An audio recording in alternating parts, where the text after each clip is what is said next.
आणि हरभरा वरून आता आत पण जाऊ नका वरून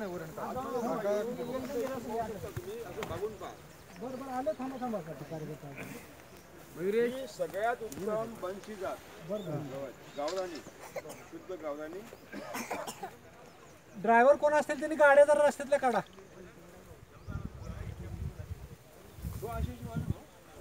बाहेरून त्याला जीवामृत किती वेळा दिले? त्याला फक्त 4 जीवामृत दिले. फ्लडला आणि फवारणी 3 मारल्या आणि ताकाची फवारणी दिल्या. 3 फवारण्या जीवामृताच्या, 1 फवारणी ताकाची.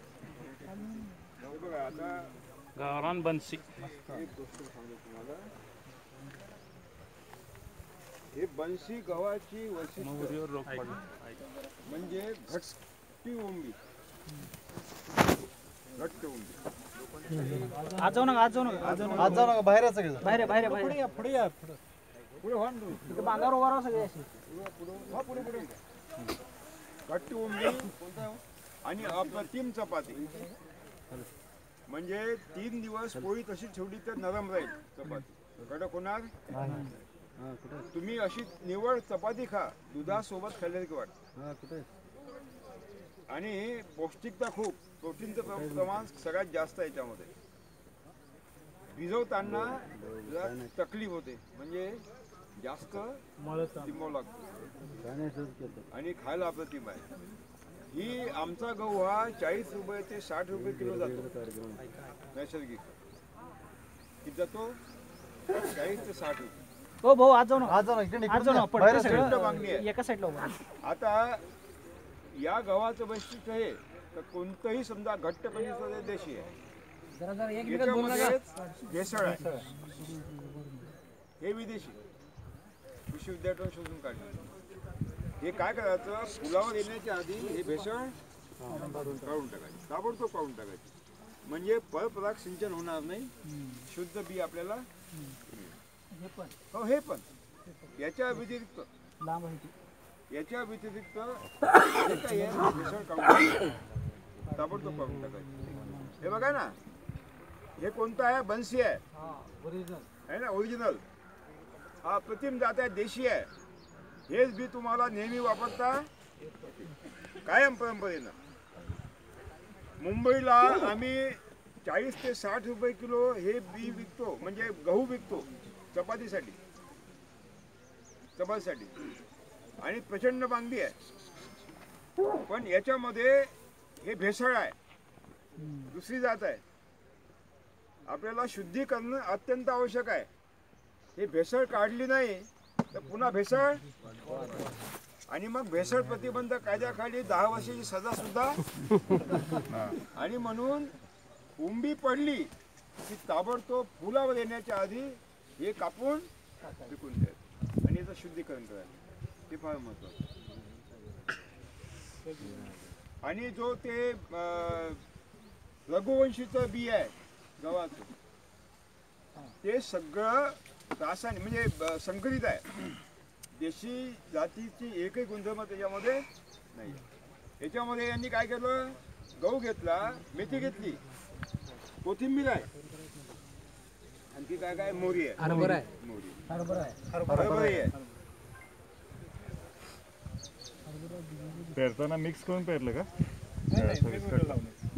मध्ये लावलंय, टोकन केलं आणि फक्त मेथी हे मोहरी तेवढी केलं. टोकन केलं ना गहू, 2-2 दाणे, एक दाणे 2 दाणे काय सुटके टोकन केलेलं. टोकन केलेलं बोर्ड करून त्या बोर्डावर टाकलं. पेरलेली हाईट घेत नाही. तुमचा गहू काय भाव जातो? 15 रुपये किलो. रासायनिकचा गहू 15-20. किती क्विंटल विकतो एकरी? 18 पर्यंत घेणारे आमच्या महाराष्ट्रात बनशी. म्हणजे नैसर्गिक शेतीमध्ये उत्पादन घटक आणि भाव दुप्पट मिळतो. ठीक आहे ना. हा, ऊसाचं एक सांगायचं आहे की जवळ ऊस आहे. इथनं एवढा भाग, कारण ते बघायसाठी आम्ही केलेलं आहे. या ऊसाची उंची बघा आणि इकडली बघा, फरक बघा जाडीमध्ये. ते जवळ आहे, म्हणजे ते जवळ जवळ आहे, म्हणजे 3 फूट आहे सरीवर. हा कसला आहे आणि हा कसला आहे तो, ही जात एकच आहे सगळी, फक्त ही लावण्यात ही 7 फूट बाय 2 7 बाय 2 वर आहे आणि ही जोडवळी पद्धत आहे. म्हणजे 3 फुटांनी सारे पाडून 2 लावायचे आणि एक गॅप असं केलं. फुटवे किती आहे तिथं? फुटवे कमी आहेत, ऊसाची संख्या बी कमी आहे. फुटवे यांची कमी आहे, 300 जादा आहे. तिथे किती आहेत तरी? तिथे जवळजवळ कमीत कमी 12 आणि जादा जात 40. किती बाय किती? ही 7 बाय 2 वर आहे. आम्ही 48 ऊस एका बेटात घेतलेले आहे. एका बेटात कमी 12 मिळतातच एका डोळ्यावर. एका डोळ्यावर. पण जो 12 मिळतो ना तो ऊस असतो 4 किलोचा 5 किलो. सर 8 बाय 8चं काय? 8 बाय 8 वर अतिशय उत्तम घेता येते. ज्या ती ऊस हे बेट आहे. 8 बाय 2 का? बेट म्हणजे कसं ते चारही बाजूनं वाढतं आहे ना. आता 8 फुटावर आपण घेतला, हा मधला पट्टा सगळा झाकून गेलेला आहे, तसाच तो इकडे सुद्धा झाकणार, म्हणजे संख्या घटणार नाही. 40,000 तुम्हाला एखाद्याला संख्या भेटणारच, पण एक एक ऊस तुम्हाला कमीत कमी 2 किलोचा मिळेल. म्हणजे 40 दोन्ही 80 टन झालाच.